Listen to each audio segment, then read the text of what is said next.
بسم اللہ الرحمن الرحیم۔ اسم مبارک حضرت محمد صلی اللہ علیہ وسلم کے اسم مبارک کو عرش مبارک، ہر آسمان پر، بہشت کے ہر درخت پر، ہر فوارے، ہر محل، ہر شے پر، حوروں کے سینوں پر اور فرشتوں کی آنکھوں کے درمیان لکھا گیا ہے۔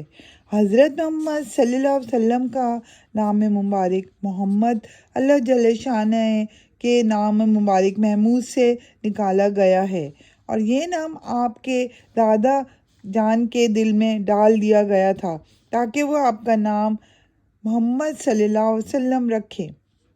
حضرت محمد صلی اللہ علیہ وسلم کے اسم مبارک میں سے 70 نام وہ ہیں جو اللہ کی جل شانہ کے ہیں، جو کہ اس بات کا منہ بولتا ثبوت ہیں کہ آپ اللہ جل شانہ کے بڑے لاڈلے اور محبوب رسول ہیں۔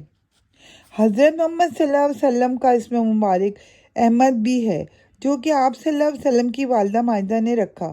یہ مبارک اسم اس سے پہلے کسی آدمی کا نہیں رکھا گیا، اور الہامی کتاب میں جہاں بھی احمد کا ذکر خیر آیا ہے وہ حضرت محمد صلی اللہ علیہ وسلم کا ہی ہے۔